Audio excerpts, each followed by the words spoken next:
Hello everyone, welcome to my channel Shraddha's Gita Challenge Day 45 શ્લોક number 45. શ્લોક number 45 આ રીતે છે. અહો બત મહત પાપમ કર્તુમ વ્યવસિતા વયમ યદ્રાજ્ય સુખલોભેન હંતુમ સ્વજનમુદ્યતાઃ. આ શ્લોકનો અર્થ એવી રીતે થાય છે, અહોબત અરે રે રે કેટલો અફસોસ, મહત પાપમ પાપ કરવા માટે તૈયાર થયા છીએ.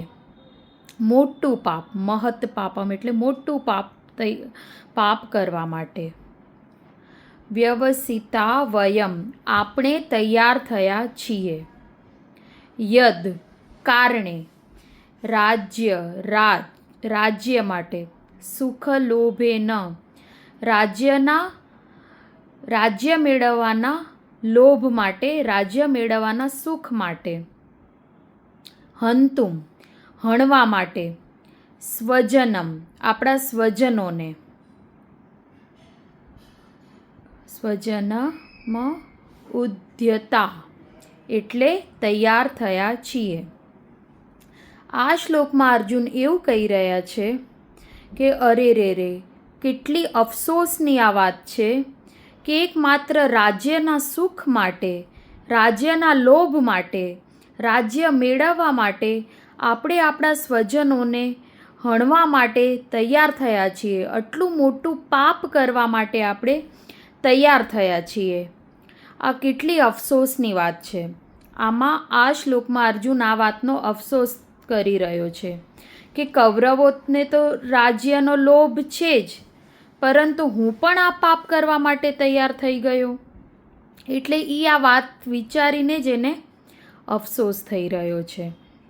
અત્યારે અર્જુનને એટલો બધો આસક્તિ અને મોહ થયો છે વડીલોનો, એના કુટુંબનો, કે એને ન્યાય માટે લડવા માટે કોઈ જ વસ્તુ યાદ આવી રહી નથી.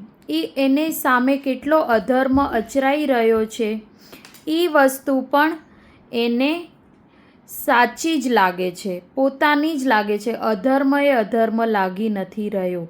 ઉપરથી એ ક્ષત્રિય ધર્મ તરીકે ન્યાયના રસ્તે માટે એ યુદ્ધ કરી રહ્યો છે.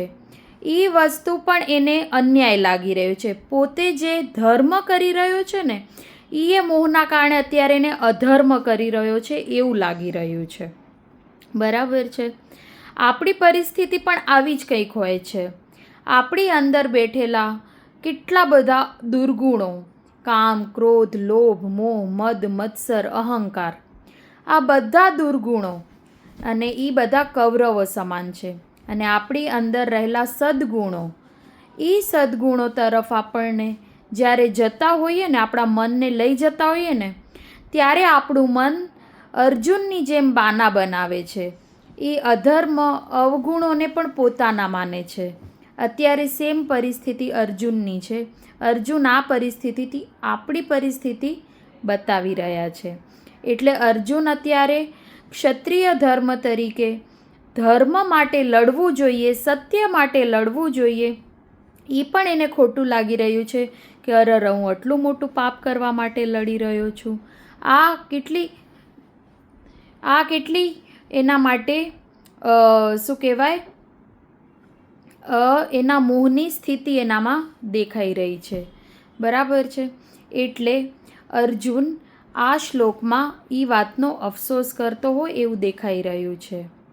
તો તમને આ શ્લોક કેવો લાગ્યો? જો ગમ્યો હોય તો ચોક્કસ લાઈક, શેર અને સબસ્ક્રાઈબ કરો. Thank you.